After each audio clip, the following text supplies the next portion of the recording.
Hello students, कैसे हैं आप लोग। आज हम पढ़ने वाले हैं mechanical properties of solids. I think you are ready now. और आप लोग इस पूरे चैप्टर में मेरे साथ बने रहिए। बहुत ही शॉर्ट में और सारे कंसेप्ट हम लेके आए हैं ताकि each and everything must be clear. So today we are discussing mechanical properties of solids. Start करते हैं। सबसे पहले इंट्रोडक्शन में a rigid body generally means a hard solid object having a definite shape and size, but in reality bodies can be stretched, compressed and bend. यानी चीजों को खींच के लंबा किया जा सकता है, कंप्रेस किया जा सकता है और बेंड किया जा सकता है। वास्तव में कोई रिजिड बॉडी होती नहीं है ना। जब भी हम फोर्स अप्लाई करते हैं कुछ न कुछ उसके अंदर शेप एंड साइज में थोड़ा सा हम डिफरेंस पैदा कर सकते हैं। Even the appreciably rigid steel bar can be deformed when a sufficiently large external force is applied on it. Steel की एक रोड को भी हम चेंज कर सकते हैं, उसके अंदर भी अगर हम ज्यादा एक्सटर्नल फोर्स लगाएं तो। This means that the solid bodies are not perfectly rigid. A solid has definite shape and size. In order to change or deform the shape or size of the body, a force is required. यानी अगर हम उसकी shape और size को deform करना चाहते हैं, change करना चाहते हैं, तो हमें वहां पर एक फोर्स की आवश्यकता होगी, एक फोर्स रिक्वायर्ड होगा। डिफॉर्मिंग फोर्स किसे कहेंगे?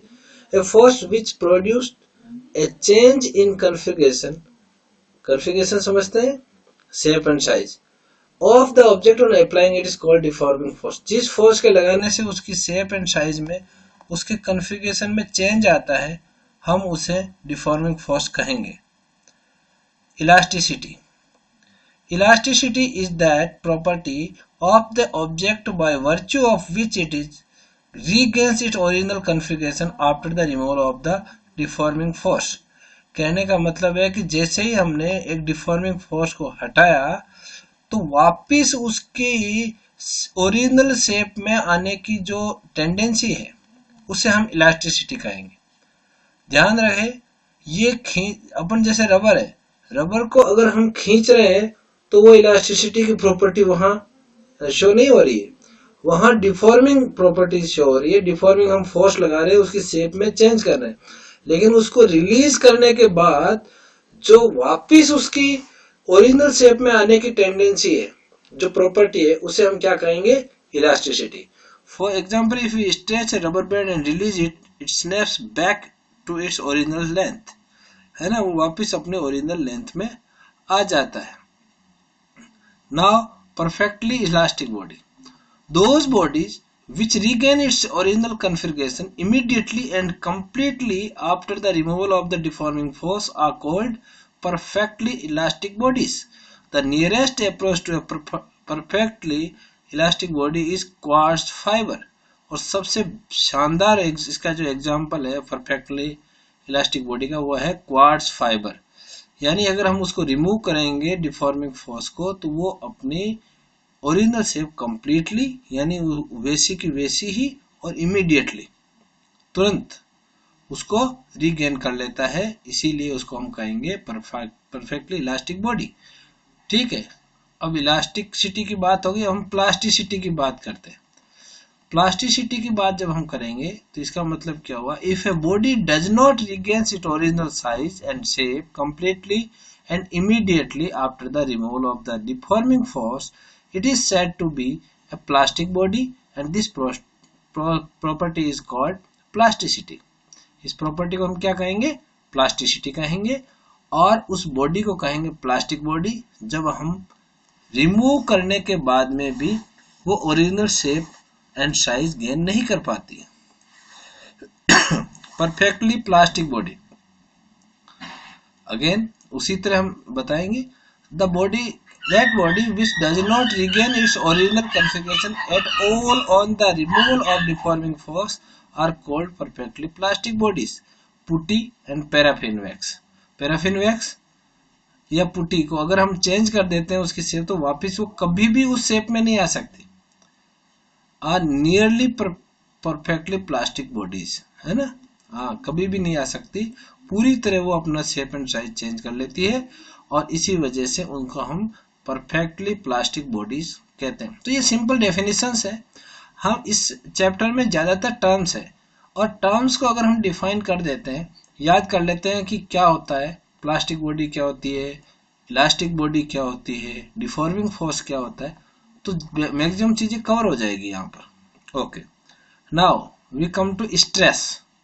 If a body gets deforms under the action of external force, then at each section of the body an internal force of reaction is set up and which tends to restore the body into its original state. Stress का मतलब क्या हुआ कि जब हम कोई external force लगाते हैं और बॉडी की शेप एंड साइज को चेंज करते हैं तो उसका इंटरनल फोर्स, उसके अंदर एक जो भाई एक्शन होगा उसका रिएक्शन होगा, तो इंटरनल फोर्स जो है वो एक रिएक्शन फोर्स को सेट कर देता है जो कि उस बॉडी को वापस ओरिजिनल स्टेट में आने के लिए टेंडिंग करता है, उसको मजबूर करता है। इस जो ये रिएक्शन फोर्स होता है that is called that is the main reason of stress, है ना। ये उस रिएक्शन फोर्स का जो प्रॉपर्टी है उसी से वहां पर एक नई प्रॉपर्टी पैदा होती है, उसे बोलते हैं हम स्ट्रेस। डेफिनेशन क्या है? The internal restoring force set up per unit area, एक यूनिट एरिया के लिए जितना रिस्टोरिंग फोर्स सेटअप हुआ है वही क्या है, उसके लिए स्ट्रेस है। The internal restoring force set up per unit area of a cross section of deforming body is called stress. Understand? Now इसको अगर फॉर्मूला के रूप में लिखें तो stress is equal to applied force upon area. Unit क्या हो जाएगी फोर्स की? न्यूटन, और एरिया की metre square. So newton per metre square, इसको हम पास्कल भी कहेंगे। डायमेंशनल फॉर्मूला आपको बढ़िया से निकालना बताया हुआ है।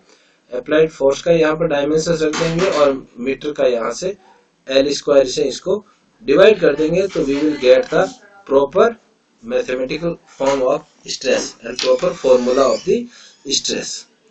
Now types of stress. देखो, there are three different type of stress. What is longitudinal stress? ये क्या होता है, इसको स्टडी करते हैं। If deforming force is applied normal to the area of cross section, then the stress is called longitudinal stress. It is further categorized in two types. Longitudinal stress कौन सा होता है? जब हम उस एरिया का जो क्रॉस सेक्शन है उसके नॉर्मल पे अप्लाई करें, उसके नॉर्मल पे। जैसे मान लीजिए कि ये यहाँ पर ये इसका क्रॉस सेक्शन है एरिया का, तो यहाँ पर या तो इसको हम कंप्रेस करें या इसको स्ट्रेच करें। अगर यहाँ पर कोई फोर्स लगाते हैं या तो अंदर की तरफ या बाहर की तरफ, तो उसको हम बोलेंगे लॉन्गिट्यूडिनल स्ट्रेस। ये दो तरह का होता है। Tensile stress, if there is an increase in length of object under the effect of applied force, the stress is called tensile stress. Tensile किसे कहते हैं? जब खींच के लंबा कर दें उसको, जब स्ट्रेस आएगा उसको क्या बोलेंगे? Tensile stress. और compressional stress, if there is a decrease in length, यानी इसको सप्रेस कर दें हम, लेंथ उस फोर्स के लगने से कम हो जाए, तो उसे हम क्या बोलेंगे? Compressional stress.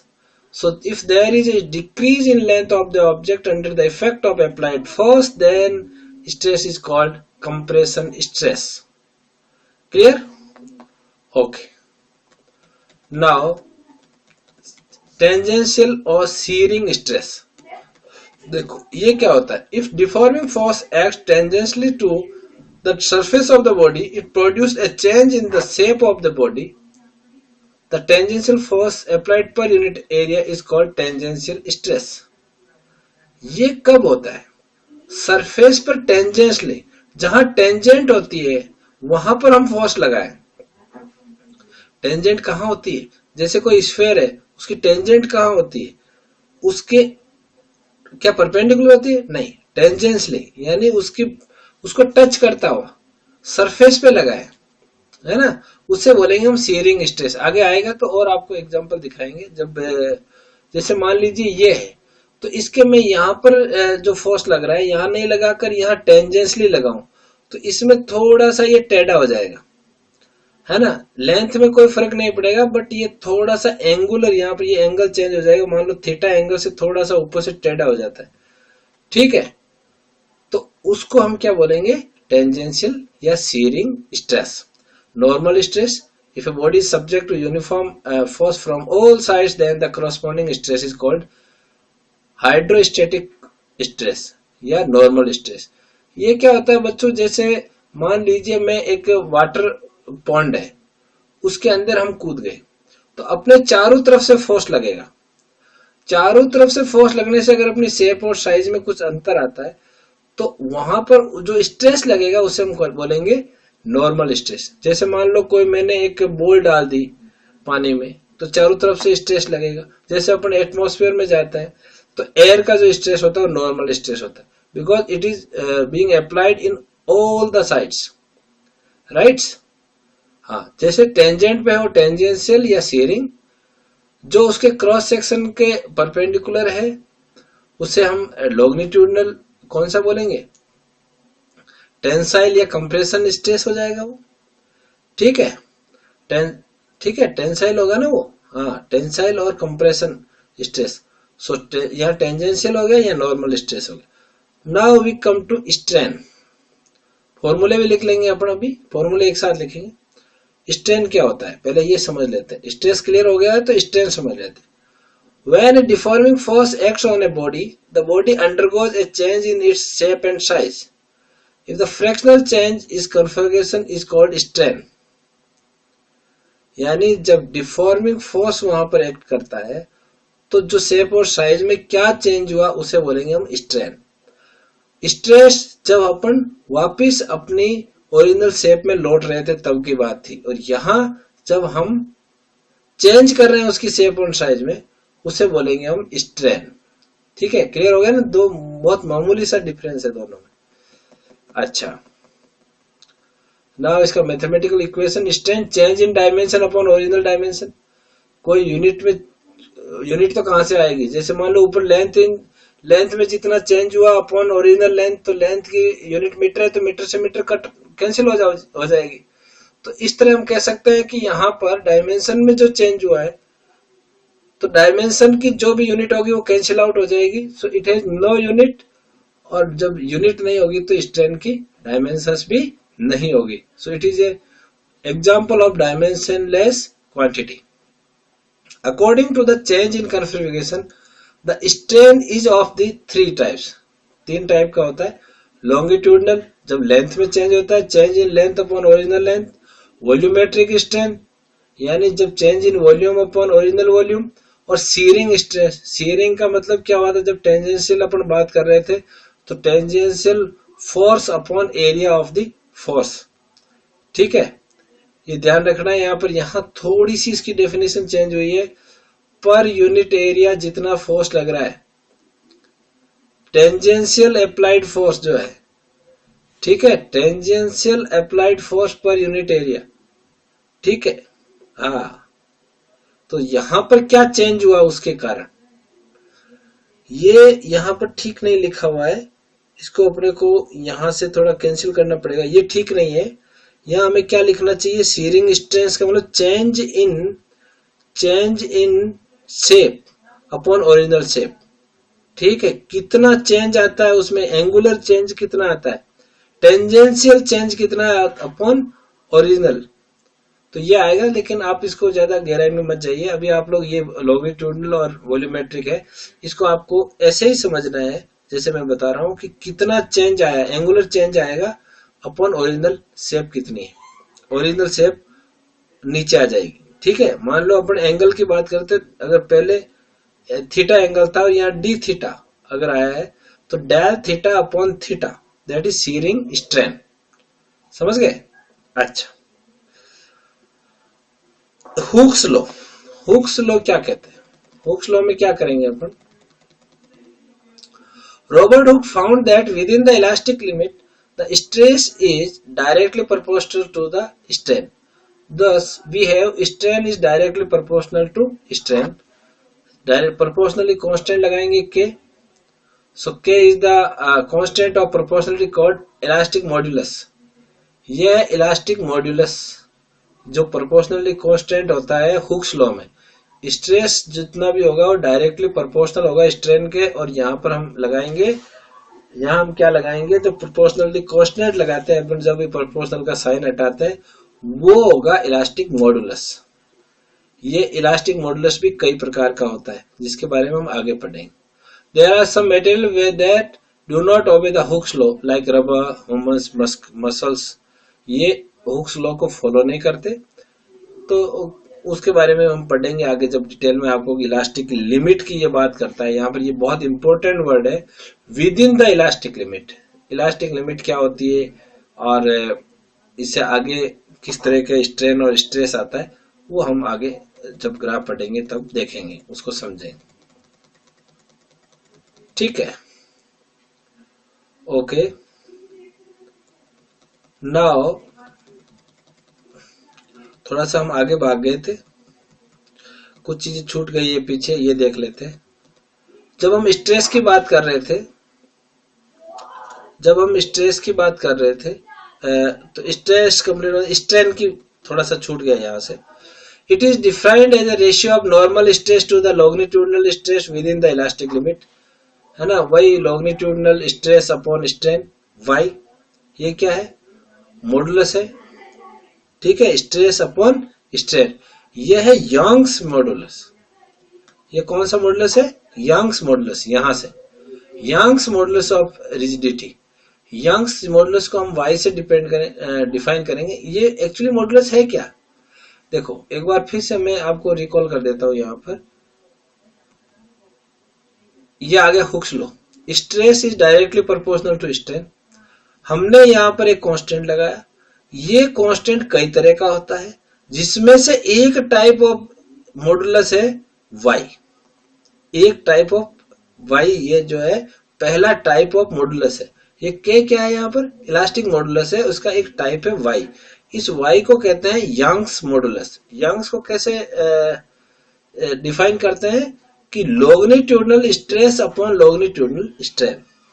It has some unit as stress become strain does not have any unit. Y is measured in newton per metre square. भाई स्ट्रेन की तो कोई यूनिट नहीं है, तो स्ट्रेस वाली यूनिट ही काम आएगी, तो ये होगी पास्कल आपकी यूनिट इसकी, यंग्स मॉडुलस।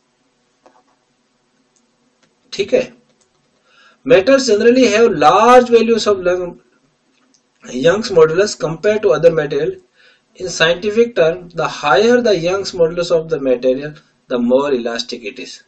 यानी वो इलास्टिक जितना ज्यादा यंग्स मॉडुलस होगा उसका, वो मटेरियल उतना ही इलास्टिक होगा। ठीक है, now we come to bulk modulus of this, second type है। बल्क मॉडुलस क्या होता है, normal stress upon volumetric strain.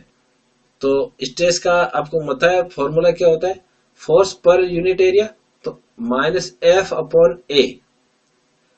F upon ए, माइनस क्यों लगाया ये भी मैं आपको बता देता हूं। अपॉन वॉल्यूमेट्रिक स्ट्रेन क्या हो जाएगा, डेल वी अपॉन वी। तो ये यहां पर इसको हम ऊपर ले जाएंगे, एफ अपॉन ए आपका प्रेशर हो गया, P minus P V upon del V. Again modulus की जो यूनिट होती है न्यूटन पर मीटर स्क्वायर होती है। ये इसलिए लगाया है क्योंकि इसमें चारों तरफ से फोर्स लग रहा है, चारों तरफ से फोर्स लग रहा है। तो जो फोर्स लग रहा है वो उसकी शेप और साइज जो है उसको कम कर रहा है ना। जब कम कर रहा है इसलिए यहां पर नेगेटिव साइन यूज हुआ है, इसका वॉल्यूम भी कम हो रहा है। क्लियर, अच्छा ओके। नाउ बल्क मॉडुलस की जो हम बात कर रहे थे, ठीक है, यहां क्या कहते हैं, कंप्रेसिबिलिटी की इसको डिफाइन करता है। Compressibility is a material is the reciprocal of its bulk modulus of the elasticity. यानी बल्क मॉडुलस जिसको अपन के से डिनोट कर रहे हैं, इसका रेसिप्रोकल जो होगा उसको हम कंप्रेसिबिलिटी कहेंगे। बहुत सारी टर्म है, सबको अलग अलग याद रखना है, दैट इज सफिशिएंट। इसकी एसआई यूनिट क्या हो जाएगी, इसकी क्या होती है बल्क मॉडुलस की, न्यूटन पर मीटर स्क्वायर। अब क्या हो जाएगी, इसका रेसिप्रोकल है तो मीटर स्क्वायर तो ऊपर चला जाएगा और न्यूटन की हो जाएगी न्यूटन इनवर्स। और सीजीएस यूनिट पूछते नहीं है, वैसे डायन इनवर्स हो जाएगी, है ना उसमें। हाँ, उसमें पास्कल होता है ना, इसमें हो जाएगी डाइन इनवर्स। ठीक है, सीजीएस में इसमें पास्कल होता है तो पास्कल इनवर्स हो जाएगी एसआई में, और सीजीएस में हो जाएगी डाइन इनवर्स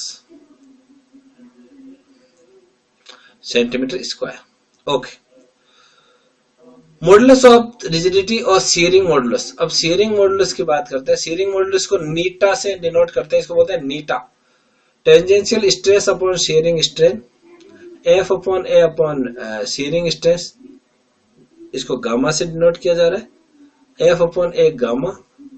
ठीक है, शियर स्ट्रेस को डेल थीटा अपॉन थीटा से लेते हैं हम, आप लोग जानते हो ये यहाँ डेल एक्स आ गया और ये यहाँ पे आ गया गामा, गामा इसके लिए। शियरिंग स्ट्रेस का जब मैं बात कर रहा था, इस स्ट्रेन की बात कर रहा था या स्ट्रेस की बात कर रहा था, यहाँ हम फोर्स लगाते हैं ऐसे हाथ से, जैसे इस साइड में दबा रहे हैं तो ये थोड़ा सा शेप और साइज में ऐसे अंतर आ जाएगा, डेल एक्स ऊपर वाली सरफेस डिस्प्लेस हो गई और ये यहीं पर है इसके अंदर, और ठीक है, तो ये इतना चेंज आ गया इसकी शेप में, समझ में आया ना। यहां से जोर लगाया तो नीचे वाली तो यही है, लेकिन ये ऊपर वाली थोड़ी सी शिफ्ट हो गई, इससे डेल एक्स डिस्प्लेसमेंट यहां पर हो गया और सीरिंग स्ट्रेस और स्ट्रेन पैदा हो गया, जिसको अपन बात करते हैं टेंजेंशियल स्ट्रेस, है ना। फोर्स लगाया F upon A upon gamma. Shear modulus की यूनिट वही न्यूटन पर मीटर स्क्वायर, है ना। The shear modulus of the material is always considerably smaller than the Young's modulus for it. ठीक है, limit of elasticity. The maximum value of deforming force for which elasticity is present in the body is called the limit of elasticity. यानी खींचते जाओ रबड़ की एक ऐसी limit आएगी जहां से आगे खींचने का मतलब वो टूट जाएगा। जब तक उसको खींच रहे हैं और वो ओरिजिनल शेप में आ रहा है, that limit is called limit of elasticity. इसको पढ़ने के लिए हमें ये कर्व समझना होगा, ये कर्व इस लेसन का सबसे इंपॉर्टेंट पार्ट है। ठीक है, ये कर्व इस लेसन का सबसे इंपॉर्टेंट पार्ट है, इससे बोलते हैं स्ट्रेन स्ट्रेस कर्व। ठीक है, चलो ये कैसा होता है, पहले तो इसके आपने ये यहाँ स्ट्रेस ले लिया मैंने, यहाँ स्ट्रेन ले ली। ध्यान रहे कई बार जेई आईआईटी में जब क्वेश्चन आते हैं जेई में या नीट में, इसको चेंज कर देते हैं, स्ट्रेन की जगह स्ट्रेन और स्ट्रेस की जगह, सारी चीज पलट जाती है और बच्चे पूरी तरह कंफ्यूज हो जाते हैं।